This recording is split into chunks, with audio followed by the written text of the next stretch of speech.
Oh yeah, this is perfect. Actually, so at my right height, that's kind of unique.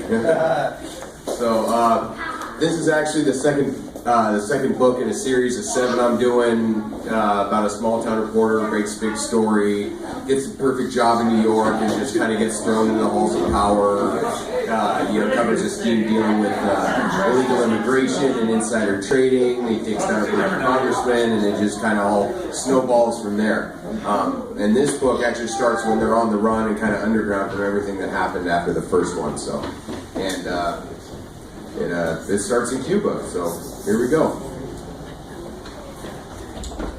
And it is called the series is. Should probably say what it's called. Search for Truth. The first one was called The Secret Begins. This one's called The Next Step. And then, each year I'll put out the next one. I'll be starting on the next one soon. So here we go. Okay, so the first. There we go. Okay, that's a little better. All right, so the first section I'm going to read from my main characters, Jason and Christina, are walking down the streets of Havana. There we go, that's better. Sorry. Walking down Havana after following a mysterious postcard there. So here we go. Succulent pork and boisterous 55 Chevys backfire provided smells and sounds so thick you could cut it with a knife. The buildings looked like something out of an old movie, where time never caught up and the whole city was on hold. This is what Jason and Christina experienced when they walked through the streets of Havana for the first time.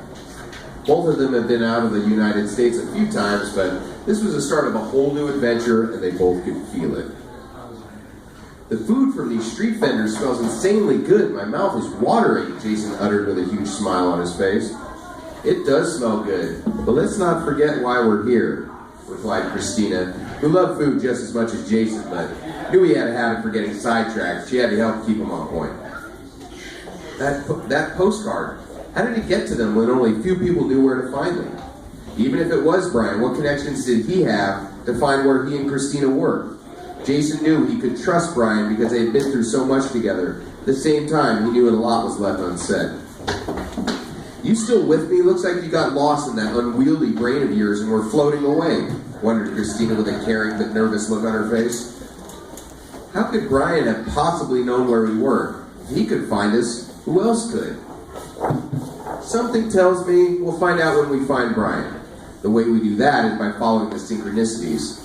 That's what led us to take down the president, and that's what's led to a place that's been the home of so many dissidents and rebels over the years. Anyway, let's also try to have some fun. How often do we take vacations?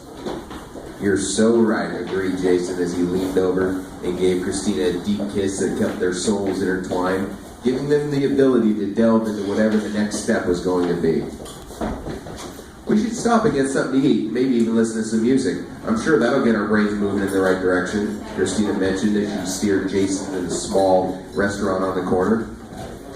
That's a great idea. My mind always works better on a full stomach. Besides, there's no way I'd come here without roaming amongst the people, Jason shot back.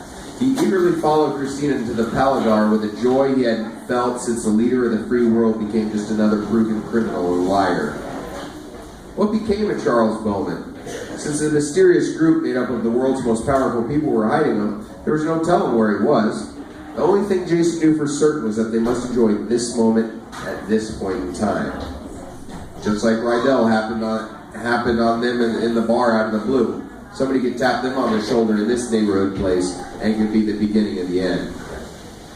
The lights were dim and the small crowd consisted of the usual lunch rush. When Jason and Christina sat down on one of the only 10 tables in the place, he knew this was the spot they would plan their next move. They're here. You want me to engage them or just wait to see if they lead us to Bryan? Asked the gray man as an early 50s behind the bar. Wait and see what develops. They might lead us right to him. You know Bryan is hiding somewhere in Cuba. We can't openly look for him. We bourgeoisie Americans aren't exactly welcome here. Bryan being lured here by that postcard was just the first step. Using Jason's skills to our advantage is exactly the mind game I want to twist him up with. We have so many surprises in store for him, amigo, stated the confident man on the other side of the phone.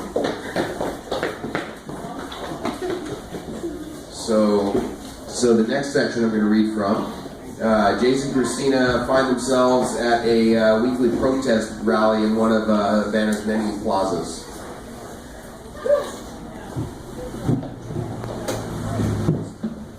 There we go.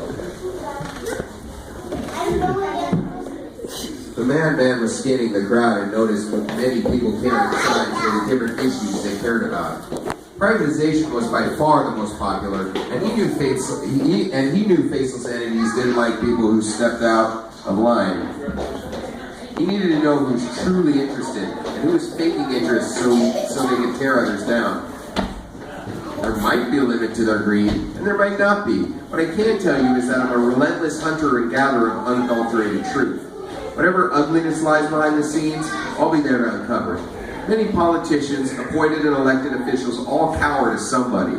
Our goal is to find out who that somebody is and bring them down so they can never hurt anybody again. Still sounding pretty vague, but at least he's closer to a point, Christina retorted, who was trying to listen because she liked his philosophy. Now that she thought about it, he sounded familiar. How do we find these people who make huge profits off the cleanliness of the water we drink, the quality of the food we eat, the chemicals we buy and produce, and the thoughts we may or may not have in our heads? We start by realizing that to truly succeed, we must all become mad people for good. We must ensure unrelenting positivity runs through everything we do, because all of the people we're up against will stop at nothing to hold us back. We must show them that their power is illusory because we've allowed them to have it. We must let go of the idea that all people are out to do us good, and also the idea that everybody's out to do us harm. Discernment is the key to all interactions. If we believed everybody in the world was out to get us, we might never trust anybody. If we want to build a worldwide coalition to end the destruction of our species, then we have to upend their worldwide movement. They might have bigger guns and more money at their disposal, but we have something much more powerful. We, the people, have the will to see them pay for what they've done. We have the will to see their false promises and silver tongues are just a means of gaining more power and control. We need to show them we have the real power because there are way more of us than there are of them. Christina and Jason began looking around to see how the madman's message was being received. Some Europeans were roaming the crowd, but most were local Cubans who needed something to light a fire under them, because no one had been screwed over more by both sides than them. They had a revolution and installed what they thought was the answer to American imperialism and control of the world.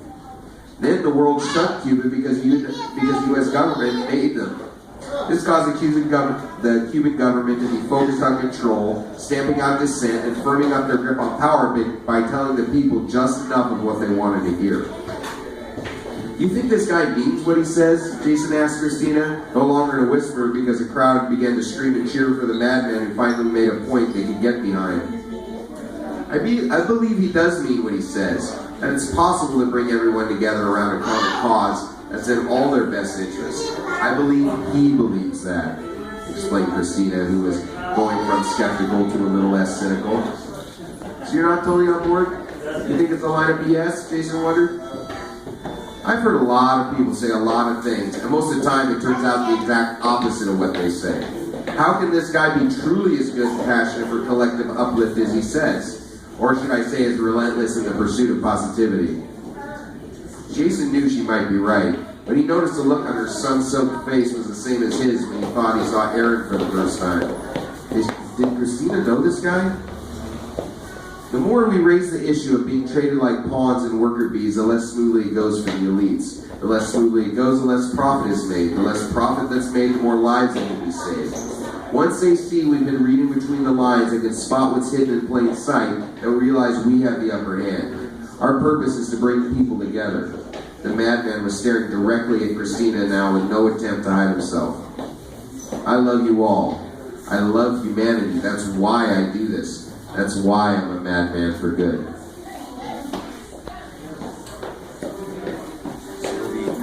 So the next section I'm going to read from here. After escaping Cuba pretty violently, Jason and Christina are cruising down the streets of downtown Detroit because they followed some clues there. They pulled onto the street for what would have been a 10-minute drive if there wasn't traffic. That was practically impossible since it was right in the middle of rush hour. The sun was fading away, and the remaining light reflected a yearning for a better society off of closed factory after closed factory that had moved overseas. I wish we could do something about this. The government gives tax breaks to companies who move their factories thousands of miles away, putting many Americans out of a job. Meanwhile, the companies say they need these tax breaks because it gives them money to expand and create more jobs. They just fail to mention those jobs won't be in this country. Jason seethed. His face was getting red with anger the more they drove down the street. That is very true. You have to deal with rampant unemployment, which causes a drain on natural resources because the infrastructure that kept it affordable is gone. The companies say that if they took control of power and water systems, they could streamline its delivery to the people. Goose wanted to ensure that he was part of the conversation. Every kid they saw playing outside seemed like they were wearing clothes and shoes that should have been thrown out years ago. Goose joined up with Jay years back after convincing him that after years of investigation, Marty wasn't the great guy he made himself out to be. He continued to dig up information while the madman for good was in exile, as he waited for that right opportunity to make his dreams come true. Yeah, they think of profit first with delivering water and power to the people. Since they're the only ones providing it, they can charge whatever they want. Working people can't afford to pay the rates because they've been raised so high, quipped Christina. She looked at Jason because she was getting just as excited as he was since they were getting an opportunity to do some good. Maybe we need some kind of technology to save us. It's true that technology is partially responsible for the downfall of society by making everything impersonal, but we can also use it to our advantage. We can use technological breakthroughs to help advance society. Some people say the road to hell is paved with good intentions. Without good intentions, however, a person will never know what the right course of action is. People get in trouble when they think that if their intentions are good, they don't have to take action, replied Christina, since he had replied Bryan, since he had just as much to gain or lose as anybody else. Would his brother really allow this to happen without it being just one more scheme? I agree. That's why the madman for good became the madman for good. Unrelenting positivity through the action of doing the right thing, expressed Goose, whose passion and hope grew from the energy building in the car. He wanted to start as a catalyst for change, and then transition into an agent of change. I'm not sure which one I am yet, but something tells me I'll soon find out. Alright, so the last section I'm going to read from, Jason and Christina are in a bus station in Detroit asking for directions at the information booth. As the guy in the booth looked down at a computer screen with a scowl because he had to deal with obnoxious jerks for crappy pay, Bryan whispered from behind him, "He looks familiar, like I've seen him somewhere before." Bryan seemed to be having a flashback, or maybe the congressman's weed was just that good. "It seems like he's helped us before, I can't put my finger on when." Now that you mention it, does look familiar, noticed Jason. The guy in the booth leered at them suspiciously before he spoke. "You know, I can hear every word you're saying. You aren't exactly being quiet, you know.